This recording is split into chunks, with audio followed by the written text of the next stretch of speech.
kamu menghitung-hitung nikmat Allah, niscaya kamu tidak dapat menentukan jumlahnya. Begitu besar dan banyaknya nikmat dan karunia Allah. Serta untuk apa seharusnya kenikmatan itu digunakan, sehingga kita tidak salah dalam menggunakan kenikmatan yang telah diberikan kepada kita. Maka kita hanya dapat memuji syukur dan mensucikan dan mengagungkan atas kemahabesaran dan kemahamurahan Allah Subhanahu wa Ta'ala.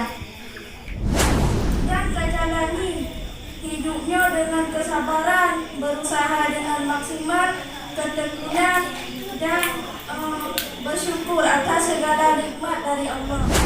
Sesungguhnya seluruh perkara orang mukmin itu adalah baik baginya, dan keadaan itu tidak ada pada seorang pun kecuali pada orang mukmin.